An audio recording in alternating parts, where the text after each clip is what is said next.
ব্যোমকেশের ঘরের চেয়ারটার একটা পায়া ভেঙে গেছে। আজ সকালে সেটাই হেলান দিয়ে শরীর এলিয়ে বসে থাকতে থাকতে হঠাৎ করেই চেয়ারটা একদিকে কাত হয়ে পড়ল। ব্যোমকেশ পড়ে যেতে যেতে সামলে নিয়ে উঠে দাঁড়ালো। কাঠের পায়াটা ভেঙে মেঝেতে পড়ে রয়েছে। আমি বলে উঠলাম, এই সামলে ব্যোমকেশ, লাগেনি তো? না না, আমি ঠিক আছি অজিত। বলেই চেয়ারের সামনে বসে ভাঙা পায়াটা আর গোটা চেয়ারটা দেখতে লাগলো। আমি তার দিকে কিছুক্ষণ তাকিয়ে রইলাম। ব্যোমকেশকে এমন মন দিয়ে কোনো কিছু দেখতে আমি খুব কমই দেখেছি। বিশেষ করে কোনো কেসের ক্ষেত্রে কোনো বিষয় নিয়ে ভাবনা চিন্তা করলে তখন এই ব্যাপারটা তার মধ্যে লক্ষ্য করা যায়। আমি তাই শান্ত গলায় আস্তে আস্তে বললাম, ব্যোমকেশ, কি ভাবছ? ব্যোমকেশ যেন অন্য মনস্ক হয়েছিল। আমার কথায় বলল, না তেমন কিছু না অজিত, এই চেয়ারটা ভেঙে যাওয়াটা দেখতে গিয়ে অনেকদিন আগের একটা কেসের কথা মনে পড়ে গেল। চেয়ারের সাথে কেসের কি সম্পর্ক ব্যোমকেশ? এইখানেই তো সম্পর্ক অজিত। অনেক ছোট ছোট জিনিস অনেক সময় কেসের ক্ষেত্রে অনেক বড় গুরুত্ব রাখে। হয়তো একটা অর্ধেক খাওয়া সিগারেটের টুকরো, একটা ফেলে দেওয়া ডায়েরির ছেঁড়া পাতা, কিংবা একটা ভেঙে যাওয়া চেয়ারের পায়া। চেয়ারের পায়া? একটা ভাঙা চেয়ারের পায়া কিভাবে তোমায় সাহায্য করলো? অনেক আগের কথা অজিত, তোমার সাথে পরিচয় হবার প্রায় বছরখানেক আগের কথা। তখন পুলিশের ইন্সপেক্টর রাখালের সাথে আমার বেশ একটা বন্ধুত্বপূর্ণ সম্পর্ক গড়ে উঠেছিল। পুলিশ কমিশনারের নির্দেশে বিভিন্ন কেসে আমায় রাখালের সাথে কাজ করতে হতো। রাখালের বদলির পরেই তো তার জায়গায় এখন মিস্টার দাস এসেছেন। যদিও তুমি রাখালের সাথে পরিচিত, তা বলে রাখা ভালো, রাখাল কিন্তু বেশ বুদ্ধিমান আর চটপটে ছেলে, মনে সাহসও অনেক বেশি। তখন এই বাড়িতে আমি একাই থাকতাম। আমার সাথে ছিল পুটিরাম। একদিন নিজের ঘরে বসে চা খেতে খেতে খবরের কাগজে পড়ছি, এমন সময় বাইরের ঘরে এসে কেউ ঢুকলো। পুটিরাম এসে আমায় জানালো একজন আমার সাথে দেখা করতে এসেছেন। তাকে ঘরে নিয়ে আসতে বলতেই ভেতরে ঢুকলেন একজন মধ্যবয়স্ক মানুষ। বয়স ওই 30-এর মতো হবে। চোখে একটা চশমা, মাথার লম্বা চুল ইতস্তত এদিক ওদিক ছড়িয়ে আছে। সাদা জামার এখানে ওখানে বিভিন্ন রং লেগে আছে। ঘরে ঢুকেই ভদ্রলোক উত্তেজিত আর ক্লান্ত গলায় বললেন, আপনি ব্যোমকেশ বক্সী তো? মানে গোয়েন্দা ব্যোমকেশ বক্সী? হ্যাঁ, আমি ব্যোমকেশ বক্সী, কিন্তু আমি গোয়েন্দা নই, আমি সত্যান্বেষী মাত্র। আমি তন্ময় হালদার, একজন চিত্রশিল্পী। পোর্ট্রেট আর অন্য যেসব হাতে আঁকা ছবি এখনকার বাজারে বেশ ভালো দামে বিক্রি হয়, সেসব ছবি আমিই আঁকি। আমার বাড়ি পার্ক স্ট্রিটের কাছে। বড় বিপদে পড়ে আমি আপনার কাছে এসেছি। আমি একটা খুন হতে দেখেছি, কিন্তু খুনিকে দেখতে পাইনি। মানে ব্যাপারটা ভালো করে না বললে আপনি বুঝবেন না। আমার বড় বিপদ সামনে। তার গলায় স্পষ্ট উদ্বেগের ছাপ। আমি বললাম, আগে আপনি একটু শান্ত হয়ে বসুন, এভাবে হবে না। আমায় প্রথম থেকে সবটা খুলে বলুন, তারপর দেখি আপনাকে সাহায্য করতে পারি কি না। ভদ্রলোক বসলেন। তার একটা হাত তখনও মাঝে মাঝে রীতিমতো কাঁপছে। তিনি চেয়ারে বসতেই আমি পুটিরামকে জল নিয়ে আসতে বললাম। জলের গ্লাস রাখতেই তিনি ঢক ঢক করে পুরো জলটা খেয়ে ফেললেন। তারপর পকেট থেকে একটা রুমাল বার করে সেটা দিয়ে মুখ মুছে আবার যথাস্থানে রেখে সামান্য শান্ত হলেন। তারপর বললেন, আমার নাম তো আগেই বলেছি। আসলে আমি আরেকজন চিত্রশিল্পী মনোজ রায়ের সাথে এই ছবির কাজ করে থাকি। ওনার নাম আপনি হয়তো শুনে থাকবেন। ভারতবর্ষ কিংবা তার বাইরেও ওনার ছবি আর কাজ বেশ জনপ্রিয়তা লাভ করেছে। কয়েক মাস ধরেই আমরা কয়েকটা হিস্টোরিক্যাল ছবির ওপর কাজ করছিলাম। তার মধ্যে গৌতম বুদ্ধ, সম্রাট শাহজাহান, সিরাজদৌল্লা, এরকম অনেকের ছবিই আছে। এইসব ছবি ভারতবর্ষের একটা জায়গায় এক্সিবিশনে যাবে। আমি ওনার সাথে অ্যাসিস্ট্যান্টের মতোই এইসব কাজে সাহায্য করতাম। আমার বাড়ি থেকে ওনার বাড়ি বেশ কিছুটা দূরে, হেঁটে গেলে ওই আধ ঘন্টা মতো সময় লাগে। তো আজকে সকালে একটা দরকারে আমি ওনার বাড়ি গেলাম। একতলায় ওনার শোবার ঘর আর কাজের লোকের থাকার জায়গা, দোতলায় স্টুডিও।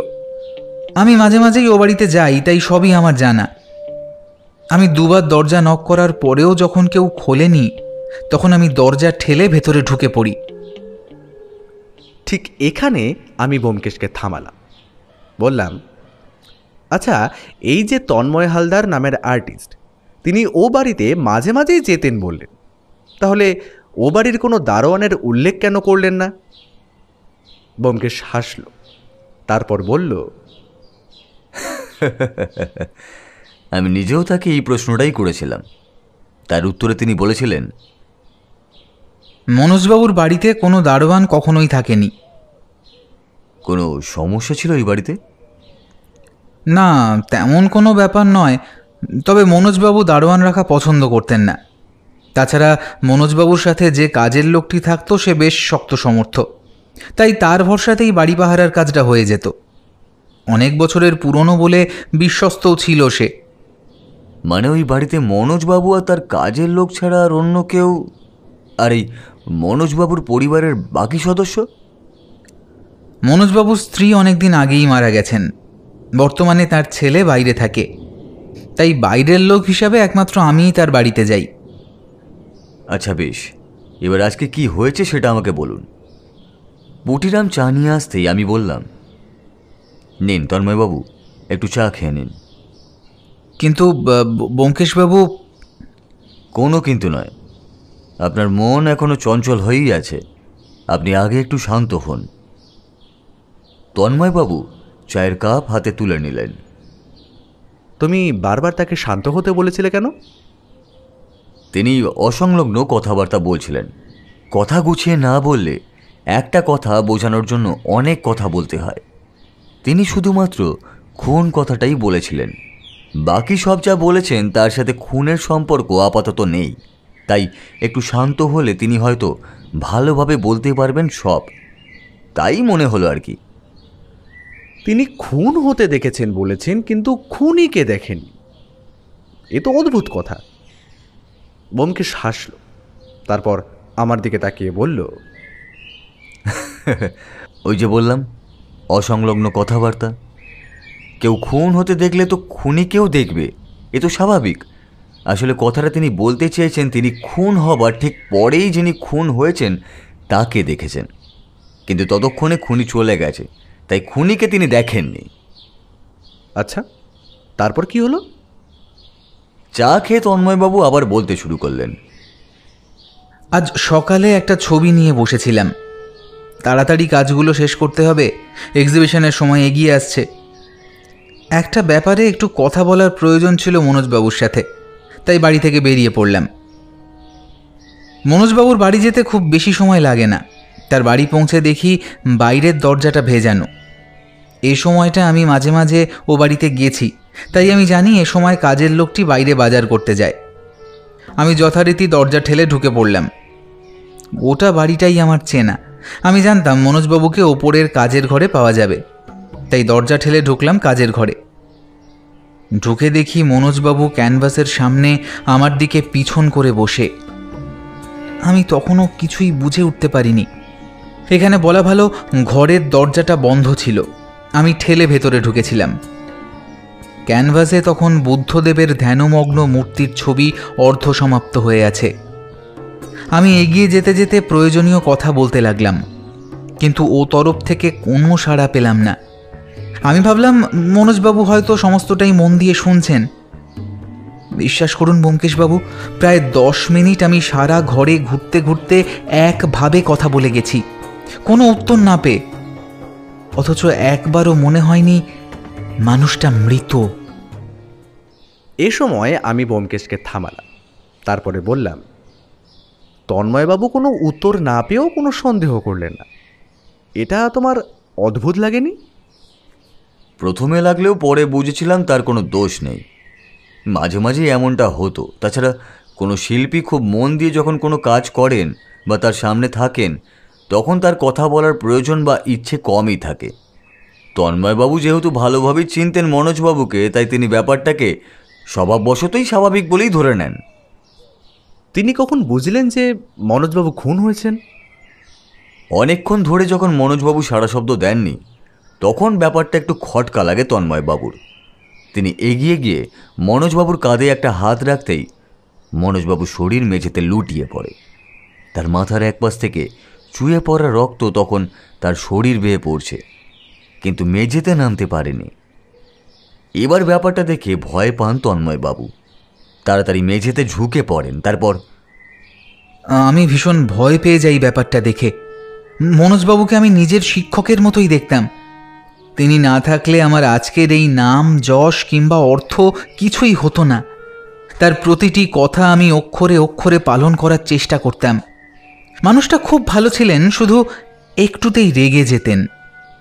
এমন অনেকবার হয়েছে যে রাগের মাথায় আমায় অনেক কিছু বলে ফেলেছেন, অথচ তারপর আবার তা নিয়ে নিজেই দুঃখ প্রকাশ করেছেন। তার দুঃখের সবচেয়ে বড় জায়গা ছিল তার ছেলে মনোতোষ। কেন? মনোজবাবু চেয়েছিলেন তার ছেলে তার মতোই একজন চিত্রশিল্পী হবে, কিন্তু সে কোনোদিনই তা চায়নি, বরং সে চেয়েছিল অভিনেতা হতে। কিন্তু মনোজবাবু বলেই দিয়েছিলেন তার কথার বাইরে গেলে তিনি 1 টাকাও তাকে দেবেন না। তাই হয়তো সে অনিচ্ছা সত্ত্বেও আর্ট কলেজে ভর্তি হয়। তবে ঠিকভাবে পড়াশোনা করার বদলে সে সারাদিন সিনেমা আর অভিনয় নিয়েই থাকত। আমি তার সাথে একবার কথা বলেছিলাম। প্রচণ্ড একগুঁয়ে আর রাগী স্বভাবের ছেলে। আমার কথা তো শোনেইনি, উল্টে বলেছিল যদি একবার সিনেমায় চান্স পেয়ে যায়, বাবার টাকার তার আর কোনো প্রয়োজন হবে না। মৃতদেহ দেখে আপনি কি করলেন? কয়েক মুহূর্ত তো ব্যাপারটা বিশ্বাসই করতে পারছিলাম না। তারপর যখন বিশ্বাস হয় তখন বুঝতে পারি এবার আমি সমস্যায় পড়তে চলেছি। যদি কোনোভাবে এক্ষুনি কাজের লোকটি ফিরে আসে, সে ভাববে আমিই খুন করেছি। আমি তাড়াতাড়ি বাইরে বেরিয়ে আসি। বড় দরজা দিয়ে গেট পেরোতেই আমার বুকের ভিতর ভয়ে কেমন একটা করে ওঠে। রাস্তার উল্টো দিক দিয়ে এ বাড়ির দিকেই হেঁটে আসছে কাজের লোকটি, হাতে বাজারের ব্যাগ। আমি তাড়াতাড়ি হেঁটে রাস্তার অন্য পারে চলে যাই। অনেকটা হেঁটে আসার পরে খেয়াল হয় আমার হাতের ব্যাগটা আমি ভুল করে সেই ঘরেই রেখে এসেছি। আপনি পুলিশের কাছে না গিয়ে আমার কাছে এলেন কেন? পুলিশের কাছে গেলে পুলিশ তো আমাকেই সন্দেহ করবে। তার কি কোনো শক্তপোক্ত কারণ আছে? তা জানা নেই, তবে মনোজবাবুর অবর্তমানে তার সমস্ত ছবি এবং এক্সিবিশনের কাজ আমার ওপর বর্তাবে। আর আপনি জানেন এই ধরনের এক্সিবিশন আর ছবি থেকে আয়ের অঙ্কটা নেহাত কম নয়। তার মানে আপনার একটা মোটিভ অবশ্যই আছে। আপনি আমায় সন্দেহ করছেন ব্যোমকেশবাবু? সন্দেহ তো করতেই হবে তন্ময়বাবু, আপনার মোটিভ আর সময় দুইই আছে। তারপর বলুন, আমি কি করতে পারি এবার? আপনি আমার কাছেই বা এলেন কেন? তন্ময়বাবু এবার চেয়ার ছেড়ে উঠে আমার হাত ধরে ফেললেন। তারপর বললেন, আপনি একবার আমার সাথে চলুন, সমস্তটা দেখলে আপনি নিজেই বুঝতে পারবেন। তুমি কি করলে ব্যোমকেশ? তুমি কি তন্ময়বাবুকে সন্দেহ করলে? সন্দেহের বাইরে যে কেউই নয়। আপাতত সন্দেহের তালিকায় ছিল 2 জন, তন্ময়বাবু আর সেই কাজের লোক।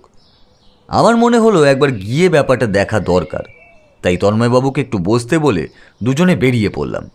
পুটিরামকে বলে গেলাম দুপুরে রান্না চাপিয়ে দিতে, আমার একটু ফিরতে দেরি হবে। পৌঁছে কি দেখলে? মানে তখনও কি মনোজবাবুর মৃতদেহটা ওভাবেই মেঝেতে পড়েছিল? মনোজবাবুর বাড়িতে পৌঁছেই বুঝতে পারলাম আমাদের অনেকটা দেরি হয়ে গেছে। বাড়ির বাইরে পুলিশের গাড়ি দাঁড়িয়ে, বাড়ির সামনে লোকজনে ভর্তি। সেসব দেখে তন্ময়বাবু একটু ভয়ই পেয়ে গেলেন। আমায় বললেন, ব্যোমকেশবাবু, পুলিশ আমায় সন্দেহ করবে, ভাববে আমিই খুন করেছি। আমি যাব না, আপনি যান। আহা, ভয় পাবেন না। আপনি যদি কিছু না করে থাকেন তাহলে আপনার ভয় পাবার কোনো দরকার নেই। কিন্তু পুলিশ যদি...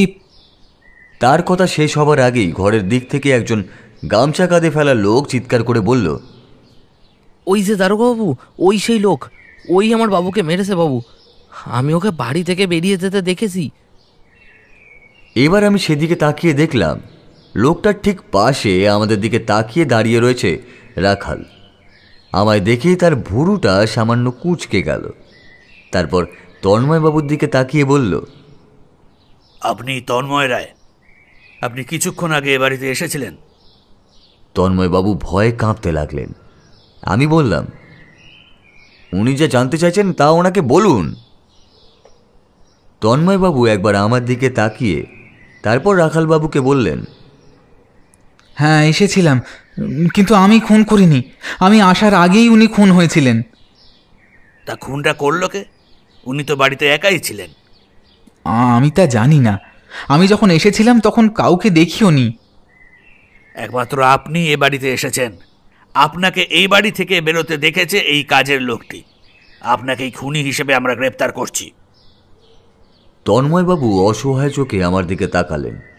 আমি বললাম, কিন্তু রাখাল, তোমার হাতে তো প্রত্যক্ষ কোনো প্রমাণ নেই।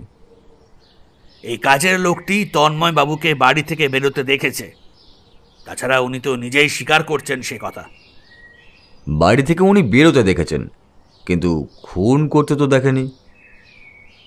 অনুমানের ভিত্তিতে আর প্রত্যক্ষদর্শীর কথায় এখন ওনাকে সন্দেহ করা ছাড়া উপায় তো নেই।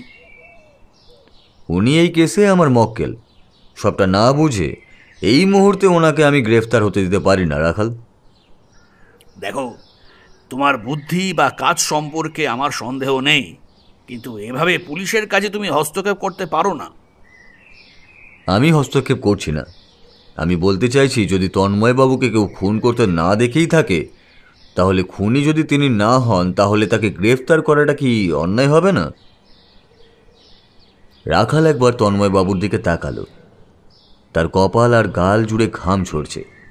একভাবে কিছুক্ষণ তাকিয়ে থেকে রাখাল বলল, ঠিক আছে, তুমি একবার দেখে নাও। তারপর যদি মনে হয় কিছু পাওয়া যায়নি, তাহলে কিন্তু আমি বাধ্য হব ওনাকে গ্রেফতার করতে। এ তুমি মনে রেখো। আচ্ছা বেশ, তখন আর আমি তোমাকে বাধা দেব না। রাখাল, তন্ময়বাবু আর আমি ঘরের ভিতরে গিয়ে ঢুকলাম। যে ঘরে মনোজবাবুর মৃতদেহ ছিল, সেখানে একটা পুলিশ। মাথার পিছন থেকে রক্ত গড়িয়ে মেঝেতে পড়েছে। চোখ দুটো খোলা, মুখে আঘাতের চিহ্ন স্পষ্ট। বোঝা যাচ্ছে মাথায় আঘাত করাতেই মৃত্যু হয়েছে। গোটা ঘরটা ঘুরে দেখলাম একবার। চারিদিকে হাতে আঁকা ছবি ছাড়া একটা বসার চেয়ার আর একটা টেবিল। বাকি গোটা ঘরে ছবি আর ছবি আঁকার সরঞ্জাম। আমি ভালো করে এদিক ওদিক দেখে জানলার কাছে গেলাম। ছবির ক্যানভাসের পাশে দুটো চায়ের কাপ, তার তলানিতে চা পড়ে আছে এখনো। আমি সেগুলো তুলে নিয়ে দেখতে দেখতে হঠাৎ করেই একটা ব্যাপার লক্ষ্য করে রাখালকে ডাকলাম। তাকে ব্যাপারটা দেখিয়ে কাজের লোকটিকেও ডাকলাম। তোমার নাম কি? আগে আমার নাম রামা বাবু। তোমার বাবুর সাথে আজকে কি কোনো মহিলা দেখা করতে এসেছিল? আমি থাকতে তো কেউ আসেনি। আমি যাবার পর আসলে আমি জানি না। তোমার বাবু কি চা করতে পারতেন? না বাবু, আমি তাকে চা করে দিতাম। সকালে চা করে দিয়েছিলাম, বাবু চা খেয়ে কাজ করতে বসলেন। তারপর তো আমি সব কাজকর্ম কইরে বাসন ধুইয়ে বাজারে গেলাম। বাজার করতে তোমার কত সময় লাগে? সে অনেক সময় লাগে বাবু। একদম ভালো জিনিস না খেলে যে গায়ে বল হইবে না। বাবু তো আঁকেন, গায়ে বল আর মাথা পরিষ্কার না থাকলে কি হইবে বলুন তো। তাই বেছে বেছে ভালো জিনিসটাই আনি। আচ্ছা, এখান থেকে বাজার কত দূর? তা প্রায় মিনিট 15 তো হবেই। মানে তোমার প্রায় ঘন্টা খানেকের ওপর সময় লাগে। যদি এই ফাঁকে কেউ বাড়িতে আসে বা খুন করেও যায়, তোমার পক্ষে তা জানা সম্ভব নয়। আচ্ছা, তুমি তো তন্ময়বাবুকে অনেক দিন ধরেই চেনো। তোমার কি মনে হয় তার মনোজবাবুর ওপর কোনো রাগ থাকতে পারে? এবার রামা একটু মিয়ে গেল যেন। তারপর বলল, তা তো মনে হয় না। তন্ময় দাদাবাবু আমার বাবুকে বেশ ভালোবাসতেন। কতদিন বাবু রাগ করে কিছু বলে ফেললে তন্ময় দাদাবাবুকে আমি বলতে গেলে বলতো, বড়রা একটু বকতেই পারে, তাইতে রাগ করার কি আইছে। তন্ময়বাবু আগের থেকে কিছুটা স্বাভাবিক আছেন বলে মনে হলো। আমি রাখালের দিকে তাকিয়ে বললাম, চলো রাখাল, একবার রান্নাঘরটা দেখা দরকার। রান্নাঘরে গিয়ে দেখা গেল চায়ের বাসন রাখা। চা করা হয়েছে তা বোঝাই গেল। একটা ছোট্ট জানলা এ ঘরে আছে। রান্নার জিনিসপত্র বাদে এক পাশে পাওয়া গেল একটা প্লাস্টিকের ব্যাগ, তার মধ্যে কয়েকটা কাগজ আর কিছু টাকা। আমি ব্যাগটা তুলে নিয়ে খুলে দেখলাম কাগজটা আসলে একটা হোটেলের বিল আর দুটো সিনেমার টিকিট। রাখাল, এটা দেখে কি তোমার মনে হচ্ছে তন্ময়বাবু সিনেমার টিকিট আর হোটেলের বিল নিয়ে দেখা করতে আসবেন? রাখাল একটু অপ্রস্তুত হলেও সামলে নিয়ে বলল, যদি কেউ এসেও থাকে, সেই যে খুন করেছে তার নিশ্চয়তা কোথায়?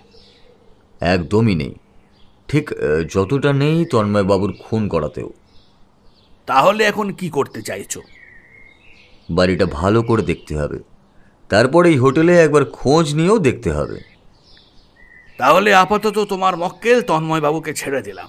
তবে তার বিরুদ্ধে যদি কোনো প্রমাণ পাওয়া যায়, তাহলে কিন্তু তখন তুমি তাকে আর বাঁচাতে পারবে না। আমার যদি মনে হয় তন্ময়বাবু খুনি, আমি নিজেই এই কেস ছেড়ে দেব। তবে আমার মনে হয় আমি হতাশ হব না। রাখালের তত্ত্বাবধানে মনোজ হালদারের মৃতদেহ নিয়ে পুলিশ চলে গেল। যাবার আগে রামা আর তন্ময়বাবু দুজনকেই শহর ছেড়ে না যাবার নির্দেশও দিয়ে গেল। কেসটায় তো তাহলে কিছুই বোঝা গেল না, খুনের মোটিভ আর খুন হওয়ার সঠিক সময়। না, খুনের মোটিভ কী ছিল তা সত্যি তখন বোঝা যায়নি। কারণ রাখাল মৃতদেহ নিয়ে চলে যেতেই আমি রামার সাথে কথা বলে বুঝলাম ঘর থেকে কিছুই চুরি যায়নি, আর ঘরের জিনিসপত্র কিছুই অগোছালো ছিল না। আমি রামার সাথে কথা বললাম। তোমার বাবুর সাথে কি কারুর কোনো শত্রুতা ছিল বলে মনে হয়? আগে না বাবু, বাবু তো কারুর সাথে পাশে থাকতেন না। নাওয়া খাওয়া ভুললে সারাদিন কাজ নিয়েই থাকতেন। তন্ময়বাবু এলে ওনার সাথে যা একটু কথাবার্তা বলতেন আর কি। তোমার বাবুর ছেলে বাড়িতে আসতো না? আসতো, যখন টাকা লাগতো তখন আসতো। এমনিতে এ বাড়িতে আসতে ভাল লাগতো না হয়তো। কী সব ওই ফিল্ম টিলিম করবে বলেই ভাবতো সব সময়। বাবু খুব রাগ করলেও শুনতো না। আচ্ছা, বাবুর ছেলের সাথে এর মধ্যে কোনো ঝগড়া বা কথা কাটাকাটি হয়েছিল? রামা কিছুক্ষণ ভাবল, তারপর বলল, হ্যাঁ বাবু, মনে পড়ছে। কদিন আগে ছোটবাবু এসেছিল টাকা চাইতে। বাবু 1 টাকাও দেবেন না বলেছিল। তাই নিয়ে খুব চেল্লামিল্লি হলো। বাবু শেষে রেগে তাকে ঘর থেকে বেরিয়ে যেতে বললেন। বাবুর ঘর থেকে কি কিছু চুরি গেছে? আমি দেখছি বাবু, কিছু চুরি যায়নি। এবার ভালো করে মনে করে বলো তো, তোমার বাবুর সাথে কোনো মহিলা কোনোদিনও দেখা করতে এসেছেন? রামা ভালো করে ভাবল, তারপর বলল, না বাবু, তবে হ্যাঁ, অনেক দিন আগে একজন মহিলা ছিল। কি কথা হয়েছিল তাদের মধ্যে বলতে পারবে? আগে তা তো আমি জানি না বাবু। দরজা বন্ধ করে কথা কইছিল তার সাথে, এইটুকু তা দেখছিলাম। কত বয়স হবে ওই ভদ্রমহিলার? অত তো আমি বুঝি না, তবে খুব বেশি হবে না। ওই ধরুন না 30 মতো হবে হয়তো। তোমার সাথে ওনার কোনো কথা হয়েছিল? না। রামাকে ছেড়ে এবার আমি তন্ময়বাবুর সাথে কথা বলতে শুরু করলাম। তন্ময়বাবু, আপাতত কোনো সঠিক প্রমাণের অভাবে পুলিশ আপনাকে ছেড়ে দিলেও আপনি কিন্তু এখনও বিপদমুক্ত নন। আমি কি করব এবার ব্যোমকেশবাবু? আপনি কোনো মহিলার কথা জানেন যাকে মনোজবাবু চিনতেন? না, ওনার মুখেও কোনোদিন কোনো মহিলার কথা না না আমি আমি আমি আমি শুনিনি। কেউ তো আছে যার সাথে মনোজবাবুর একটা সম্পর্ক ছিল, না হলে তিনি এত গোপনে কেন তার সাথে কথা বলবেন? আচ্ছা তন্ময়বাবু, আজ আপনি ফিরে যান। আশা করি পুলিশ এত তাড়াতাড়ি আপনাকে গ্রেফতার করবে না, বিশেষত আমি যখন কেসটা হাতে নিয়েছি। আপনি ফিরে গিয়ে বাড়িতেই থাকুন, আর যদি এই কেসের ব্যাপারে কিছু মনে পড়ে আমাকে জানাবেন, কেমন? ব্যোমকেশবাবু, ব্যোমকেশবাবু বিশ্বাস করুন, আমি সত্যি খুনটা করিনি। সত্য অন্বেষণ করাই আমার কাজ, তা আমি করবই তন্ময়বাবু। আপনার কোনো দোষ না থাকলে আপনাকে কেউ বিরক্ত করতে পারবে না। তন্ময়বাবু দোনামোনা করতে করতে বাড়ি ফিরে গেলেন। আমিও বাড়ি ফিরে এলাম। তাহলে কেসটা কোথায় দাঁড়ালো ব্যোমকেশ? হাতে তো কিছুই রইল না। সত্যি তাই ছিল ব্যাপারটা। আর ঠিক তখনই আমার হাতে এলো এই কেসের একটা বড় সড়ো প্রমাণ। কি সেটা? এমন সময় সত্যবতী চা নিয়ে ঘরে ঢুকল। কি ব্যাপার, কি চলছে তোমাদের? অতীত স্মৃতিচারণা সত্য, অতীত স্মৃতিচারণা। অতীতের সুন্দর দিনগুলোকে রোমন্থন করছি। সে তো হবেই, না জানি কত সব মধুর মধুর স্মৃতি আছে। বলেই সত্যবতী মুখটা সামান্য বেঁকিয়ে একটু রাগ প্রকাশ করল।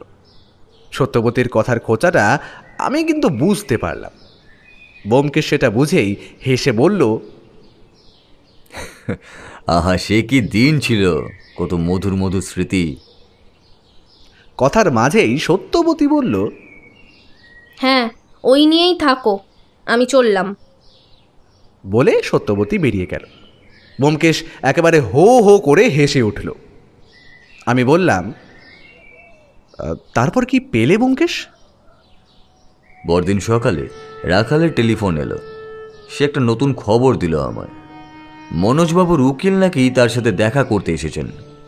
মনোজবাবুর খুনের খবরটা তিনি পেয়েছেন আজ সকালেই, আর তারপরেই তিনি রাখালকে জানান মনোজবাবু তার উইল করে রেখেছিলেন। সেই উইলে সমস্ত সম্পত্তির কিছুটা তার ছেলে মনতোষের নামে, খুব অল্প শতাংশ তন্ময়বাবুর নামে, আর বাকি অনেকটা কোনো এক মনীষা নামের মহিলার নামে করে গেছেন। এই কেসে আমার হাতে তখন সত্যি বলতে কোনো সূত্রই নেই, তাই আমি এই সূত্রটাকে হাতছাড়া করতে চাইলাম না। তাড়াতাড়ি থানায় পৌঁছে গেলাম। রাখালের কাছ থেকে আগের মতোই সবটা শুনে নিয়ে তাকে বললাম, আশা করি তুমি উকিল ভদ্রলোকের ঠিকানাটা জেনে নিয়েছো, কি তাই তো? তা তো নিয়েছি, কিন্তু এই উইলের হিসেবেও কিন্তু তোমার মক্কেল তন্ময় বাবুর আরও একটা খুনের মোটিভ সামনে আসছে।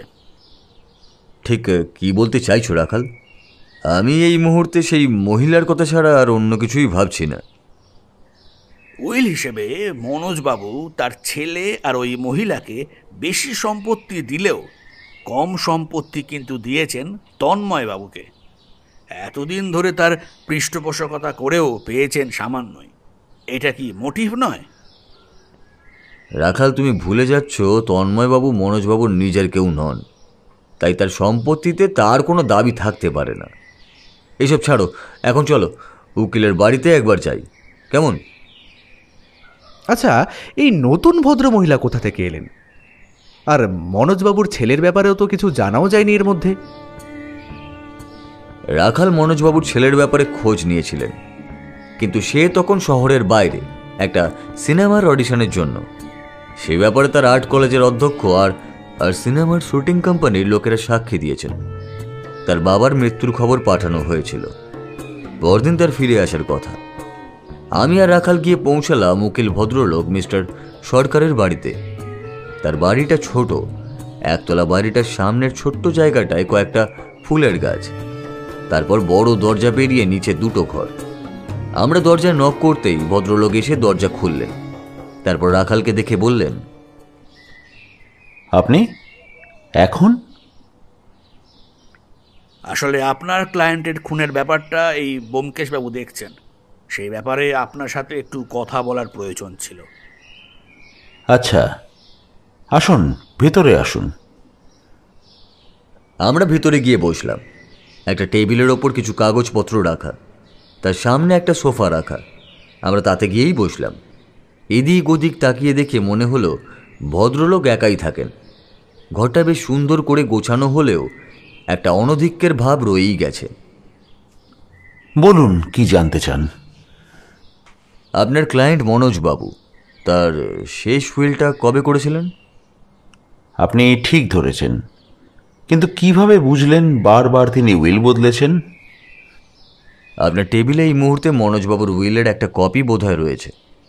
তার তারিখটা খুব বেশি পুরনো নয়, তাই যিনি উইল সম্পর্কে এতই সচেতন তিনি এত দেরিতে উইল করবেন তা তো হতে পারে না। এর আগে অনেক উইল করলেও শেষ উইলটা তিনি করেছেন মাত্র 1 মাস আগে। 1 মাস আগে? আর তারপরেই এই খুন? আচ্ছা, এই উইলে যে অচেনা ভদ্রমহিলার কথা আছে সে ব্যাপারে আপনি কি কিছু জানেন? মিস্টার সরকার একটু ইতস্তত করলেন, তারপর বললেন, দেখুন, ক্লায়েন্টের অনেক কথা আমাদের গোপনীয় রাখতে হয়। এই ব্যাপারটা অনেকটা তেমনই। মানে আপনি তো জানেন এই ব্যাপারটা। বলে রাখালের দিকে তাকালেন। দেখুন, আমি সেটা জানি, কিন্তু এই ক্ষেত্রে হয়তো এই তথ্যটা আমাদের কাজে লাগতে পারে, তাই আপনার কাছে জানতে চাওয়া। এই ব্যাপারটা নিয়ে বলতে গেলে অনেক কিছুই বলতে হয় ব্যোমকেশ। ব্যোমকেশ বক্সী, সত্যান্বেষী ব্যোমকেশ বক্সী। আচ্ছা বেশ, মনোজবাবুর সাথে আমার প্রথম আলাপ হয় আজ থেকে প্রায় 5 বছর আগে। তখন থেকেই তিনি পেইন্টিংয়ের বিষয়ে বেশ নাম করেছেন। আমার কাছে প্রথম এসেছিলেন একটা অন্য সমস্যা নিয়ে। ধীরে ধীরে আমাদের আলাপ বাড়ে। আমি তাকে পরামর্শ দিই একটা উইল করে রাখতে, কারণ তিনি বলেছিলেন তার ছেলে বড় অবাধ্য, নিজের মতো সিনেমা না কি নিয়ে যেন সারাদিন মেতে থাকে। এরকম অবস্থায় তাকে বাগে আনার একমাত্র উপায় উইল করে তাকে সম্পত্তির অংশ কম দেওয়া। প্রথমে তেমনই উইল হয়, কিন্তু পরে মনোজবাবুর কোনো এক ছাত্রের কথায় তিনি আবার উইল বদল করেন। সেই উইলে ছেলেকে সম্পত্তির অনেকটাই দেন, আর তার সাথে যোগ করেন মনীষা নামের সেই মেয়েটির নাম।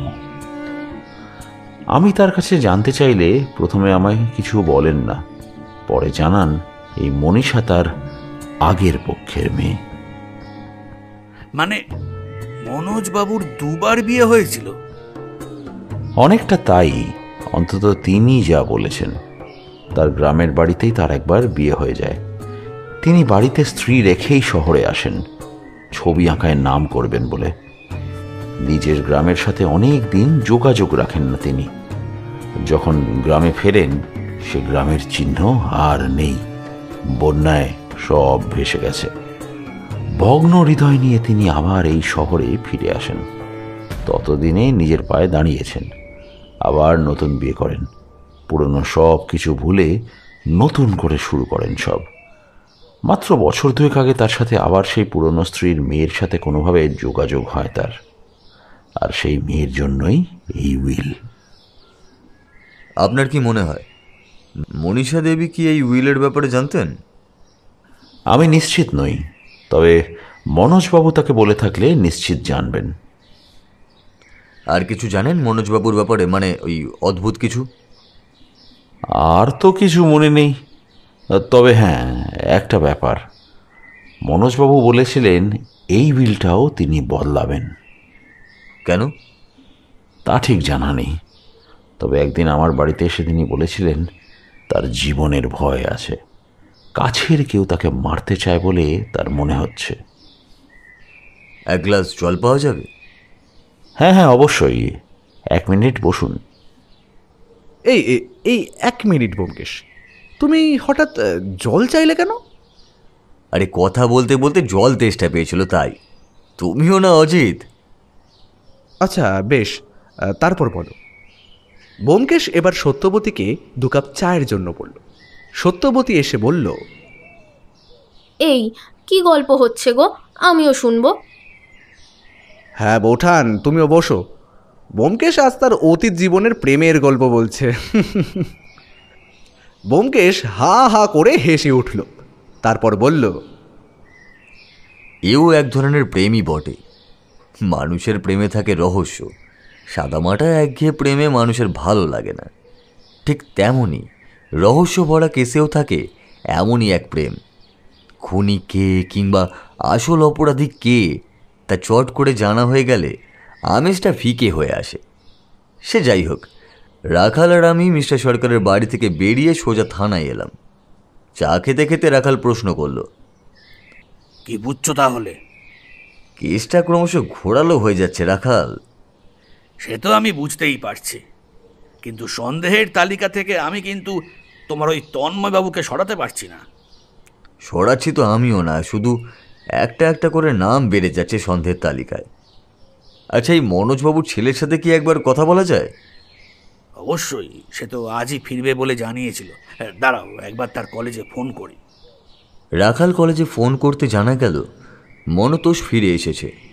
আজ বিকেলে সে বাড়িতে ফিরবে। এর মধ্যেই আমি তন্ময়বাবুর ঠিকানাটা নিয়ে নিয়েছিলাম রাখালের কাছ থেকে, তাই তাকে আজ বিকেলে মনোজবাবুর বাড়িতে আসতে বলে বাড়ি ফিরে এলাম। তারপর পুটিরামের হাতের মাছের ঝোল দিয়ে ভাত খেয়ে বিছানার ওপর শুয়ে ভাবতে লাগলাম কেসটাকে নিয়ে। কি ভাবছিলে? আমি ভাবছিলাম খুনের মোটিভটা নিয়ে। মনোজবাবুর উইলের মধ্যে তার ছেলে মনতোষবাবু, তার আগের পক্ষের মেয়ে মনীষা দেবী আর তন্ময়বাবু সবাই লাভবান হতেন। তাহলে তাদের মধ্যে কেউ কেন তাকে খুন করতে যাবে? একমাত্র যদি তার উইল বদলের কথা কেউ না জেনে থাকে, আর নতুন উইলে তিনি কার জন্য কী ব্যবস্থা করতেন তাও তো জানা নেই কারুর। কিন্তু উইল যে তিনি বদলেছেন তার তো কোনো প্রমাণ নেই। না, তা ছিল না। মিস্টার সরকার তার সম্ভাবনার কথা বলেছিলেন। উইল যে তিনি বদলাননি বা বদলাতে পারেননি তার প্রমাণ মিস্টার সরকার নিজেই। কারণ উইল বদলালে তা তো তিনি নিজেই বদলাবেন। তারপর বিকেলে মনোজবাবুর ছেলের সাথে কি কথা হলো? বিকেলে আমি যখন মনোজবাবুর বাড়ি গেলাম তখন দেখি তন্ময়বাবু আর মনতোষবাবু সেখানে আছে। মনতোষের বয়স অনেক কম, সে দু হাতের মধ্যে মাথা ঢেকে কেঁদে চলেছে। আমি ঢুকতেই আমার সাথে দেখা হলো। সে বলল, বাবু কিছু জানতে পারলেন আমার বাবুরে কে খুন করছিল? আমি উত্তরটা দিলাম, যা সত্যি তাইই বললাম। দেখো রামা, খুনি কে তা এখনো জানা যায়নি। আমি সে চেষ্টাই করছি। আশা করি খুব তাড়াতাড়ি তার সন্ধান আমি পেয়ে যাব। আমার কথায় মনতোষ মুখ তুলে তাকালো। তন্ময়বাবু বললেন, মনতোষ, ইনি হলেন ব্যোমকেশবাবু। তোমার বাবার কেসটা উনিই দেখছেন। আর ব্যোমকেশবাবু, এ হলো মনতোষ, মনোজবাবুর ছেলে। আমি চেয়ারে বসতে বসতে বললাম, আমি খুবই দুঃখিত মনতোষ। তোমার বাবার এমন একটা দুর্ঘটনা ঘটে যাওয়ায় তোমার যে কতটা ক্ষতি হলো তা আমি বুঝতে পারছি। তবে আমি তোমায় কথা দিচ্ছি, যত তাড়াতাড়ি পারি তার খুনিকে আমি তোমার সামনে হাজির করব। আমার মনে হয় বাবার খুন সেই করেছে। আমি চমকে উঠে বললাম, কে মনতোষ? কার কথা বলছো তুমি? আমি আগে একবার বাবার কাছে টাকার প্রয়োজনে এসেছিলাম। আমি জানতাম বাবার কাছে টাকা আছে, আমি দেখেওছি। কিন্তু বাবা বললেন ও টাকা অন্য একজনকে পাঠাতে হবে। তারপর একদিন জানতে পারলাম বাবা প্রতি মাসে কাকে যেন টাকা পাঠান। এই সময় তন্ময়বাবু কথা বললেন। হ্যাঁ ব্যোমকেশবাবু, মনোজবাবু মাঝে মাঝেই কাকে যেন টাকা পাঠাতেন। আমিই ব্যাংক থেকে তার টাকা তুলে আনতাম। প্রতি মাসের শেষে তিনি আমায় 5,000 টাকা করে তুলে আনতে বলতেন। আপনি জানতে চাননি কখনো যে এই টাকা তিনি কাকে পাঠান? জানতে চেয়েছিলাম, কিন্তু তিনি কখনো বলেননি। বলতেন সব কিছু জানতে নেই তন্ময়, অনেক কিছু না জানাই ভালো। হয়তো জানলে তোমার মনে আমার জন্য যে জায়গাটা আছে তা নষ্ট হয়ে যাবে। আচ্ছা, এই টাকা পাঠানোর ব্যাপারটা ঠিক কবে থেকে শুরু হয়েছে? তা প্রায় বছরখানেকের বেশিই হবে, কিন্তু কাকে পাঠাতেন তা জানা নেই। মনোজবাবু তার উইলে মনীষা দেবী নামে একজনকে উল্লেখ করেছেন। তাকে আপনারা কেউ চেনেন? তন্ময়বাবু অবাক হয়ে তাকিয়ে রইল। তবে মনতোষ বলল, জানি। বাবার সাথে শেষ যেদিন আমার কথা হয় সেদিন তিনি আমাকে বলেছিলেন এ ব্যাপারে। এ বিষয়ে তোমার কি মত? দেখুন ব্যোমকেশবাবু, এখানে বাবার কোনো দোষ নেই। যদি তিনি সম্পর্ক ছিন্ন করে নিজে সরে আসতেন সেখানে তার দোষ থাকতো, তবে তিনি ফিরে গিয়েছিলেন। বাকিটা ভাগ্যের ব্যাপার। আমার এ ব্যাপারে কোনো আপত্তি ছিল না। এমনকি সে যদি এ বাড়িতে আসে তাতেও আমার কোনো আপত্তি ছিল না। এমনটা কি হতে পারে না তিনি মনীষা দেবীকেই টাকা পাঠাতেন? হতেই পারে, আর হওয়াটাই স্বাভাবিক। তবে ব্যাপারটা লুকিয়ে রাখার কি প্রয়োজন ছিল তাহলে? সেখানেই তো সমস্যা মনতোষ। আচ্ছা, আর কি কিছু জানো তুমি এই ব্যাপারে? মানে মৃত্যুর আগে এমন কিছুকে তিনি বলেছিলেন যাতে মনে হয় তার ওপর কারুর রাগ কিংবা খুন করার মতো কারণ হতে পারে? শেষ যেদিন আমার সাথে কথা হয় অসংলগ্ন কথাবার্তা বলেছিলেন। একটা বড় সিদ্ধান্ত নিতে চাইছিলেন নাকি আমার ভালোর জন্য, সেই মনীষা নামের মেয়েটি, মানে আমার দিদির ভালোর জন্য। আমি বেশ খুশিই ছিলাম। আসলে বাবার ইচ্ছেতে আঁকতে আমার ভালো লাগতো না। বাবা রাগ করতেন, কিন্তু আমায় খুব সাহায্য করে গেছেন বরাবর। সেই মানুষটা আজ এইভাবে। মনতোষ কেঁদে ফেলল। আমি ব্যোমকেশকে থামালাম। এই 1 মিনিট, এই টাকা পাঠানোর ব্যাপারটা কোথা থেকে এলো? আবার একটা নতুন সন্দেহভাজন ব্যক্তি? হ্যাঁ অজিত, তাই। আর টাকা পাঠানোর কারণই বাকি। এটা হতে পারে যে মনোজবাবু তার মেয়ে মনীষা দেবীকে টাকা পাঠাতেন, আর দ্বিতীয় কারণ হতে পারে কেউ কোনো একটা ব্যাপার নিয়ে ব্ল্যাকমেল করছিল মনোজবাবুকে। কিন্তু কে সেটা?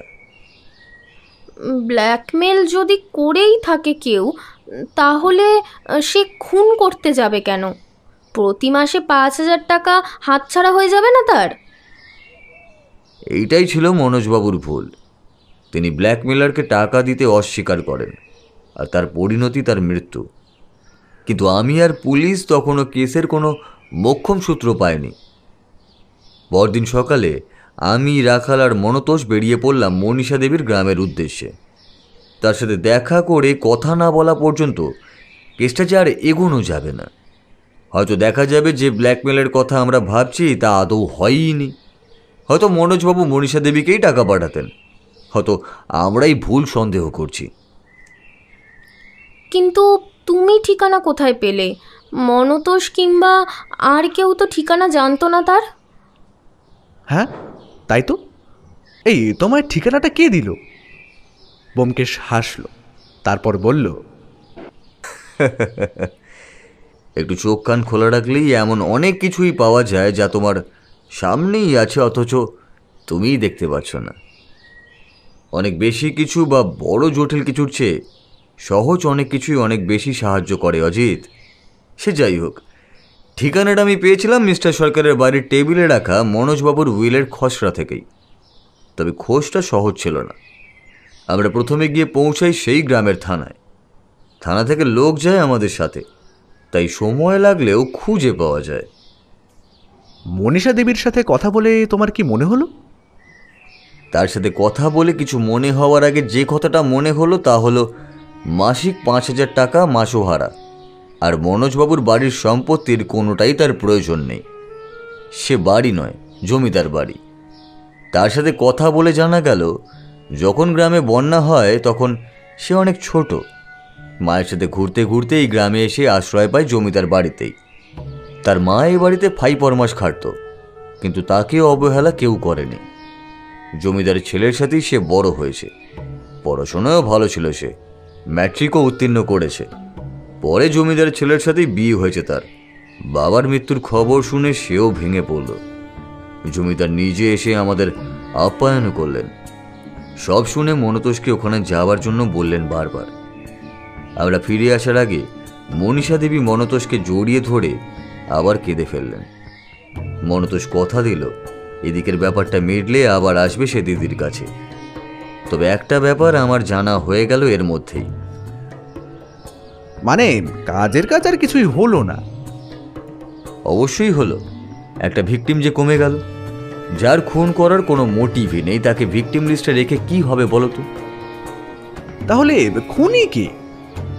ফেরার সময় ওটাই ভাবতে ভাবতে আসছিলাম।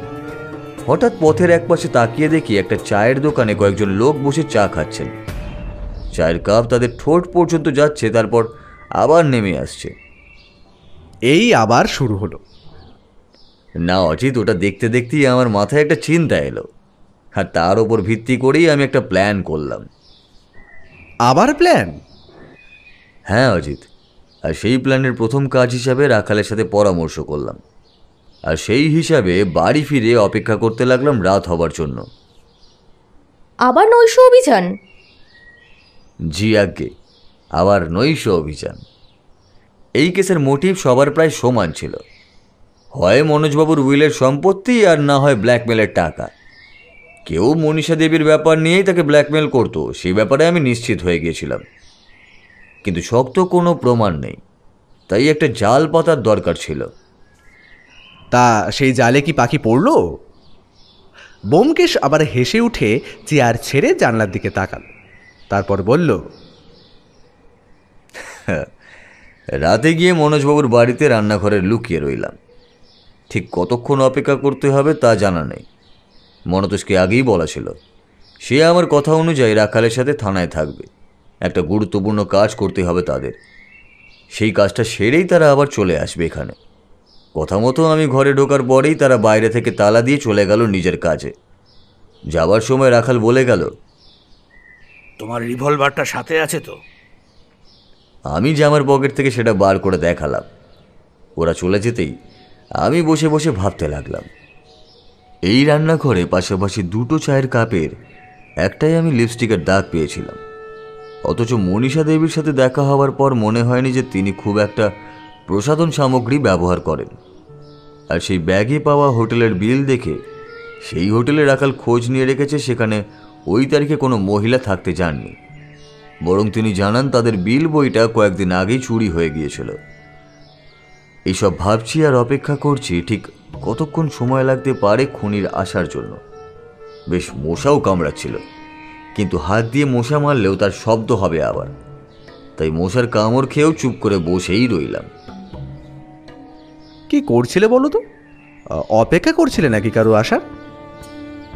রাখালকে দিয়ে মোট 3 জনকে ফোন করিয়েছিলাম, তন্ময়বাবু, মনীষা দেবী আর মিস্টার সরকারকে। তাদের জানানো হয়েছিল মনোজবাবুর মৃত্যুর পর থেকে তার বাড়ি পুলিশ সিল করে রেখেছে। কাল সকালে একবার তার বাড়িতে তল্লাশি হবে। আমার মনে হয় সেখানে খুনি কোনো একটা কিছু ফেলে গেছে যা তাকে ধরিয়ে দিতে পারে, তাই কাল সকালে তা খোঁজা হবে। তারা চাইলে আসতে পারেন, যেহেতু এই কেসে তারাও পরোক্ষভাবে রয়েছেন। যে খুনি সে কি নিজে জানে না যে সে কিছুই ফেলে আসেনি? এই কেসে খুনি পাকা ক্রিমিনাল নয় যতটা আমার মনে হয়েছে, তাই কোনো সূত্র সে ফেলে গেছে কিনা সেই সম্ভাবনাটাই তাদের মনে জাগানো ছিল আমার কাজ। হতেই পারতো সেই রাতে কেউই আসবে না, তবে একটা সন্দেহ আমার ছিল, তাই এই ব্যবস্থা করেছিলাম। খুনি এলো? এলো। যখন আমি ভেবে নিয়েছি আজকে নৈশ অভিযান বৃথা, ভাবছি মনোজবাবুর ঘরে গিয়ে একবার থানায় ফোন করে বলি রাখালকে খবর দিতে। কিন্তু তার আগেই দরজায় একটা শব্দ হলো। আমি একটু নড়ে চড়ে আর একটু ভালো করে গিয়ে বসলাম। দরজা খুলে ভেতরে ঢুকলো একটা ছায়া মূর্তি। ভালো করে এদিক ওদিক দেখে নিয়ে সে সিঁড়ি দিয়ে ওপরে চলে গেল। আমি কিছুটা সময় নিয়ে ধীরে ধীরে উপরের দিকে গেলাম। দেখি দরজাটা ভেজানো, ভেতরে পায়ের খসখসে শব্দ হচ্ছে। আমি পিস্তলটা হাতে নিয়ে দরজাটা খুলে দিলাম। সাথে সাথেই ভেতরে ছায়ামূর্তি আমার দিকে তাকালো। আমি লাইটের সুইচটা জ্বালিয়ে দিয়ে বললাম, বড্ড কাঁচা কাজ করে ফেললেন মিস্টার সরকার। ধুরন্ধর উকিল হয়েও আপনি কিনা আমার ফাঁদেই পা দিয়ে ফেললেন। মিস্টার সরকার প্রথমে কিছুটা থতমতো খেলেও তারপর কিছুটা স্বাভাবিক হয়ে বললেন, এসবের মানে কি? মানে আর কিছুই না মিস্টার সরকার। মনোজবাবুকে খুনের অপরাধে আমি আপনাকে দোষী সাব্যস্ত করছি। আপনার হাতে কোনো প্রমাণ আছে? সে প্রমাণ নিতে ইতিমধ্যে রাখাল আর মনতোষ আপনার বাড়িতে চলে গেছে। উইলে কি লেখা ছিল মিস্টার সরকার?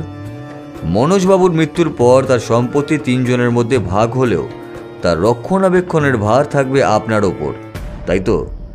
আর যদি মনোজবাবুর খুনে যে কোনো একজনকে ফাঁসিয়ে দেওয়া যায় তাহলে আপনার একটা কাটা কমে গেল। এটা কি শক্তপোক্ত প্রমাণ হলো ব্যোমকেশবাবু? আসল কারণ তো এটা নয়। আসল কারণ হলো মনোজবাবুকে ব্ল্যাকমেল করে আপনি যে টাকাটা তার কাছ থেকে নিতেন তা হঠাৎ দিতে অস্বীকার করেন তিনি। এদিকে সন্দেহ হতে পারে ভেবে আপনি উইলে নিজের জন্য কিছুই নেননি।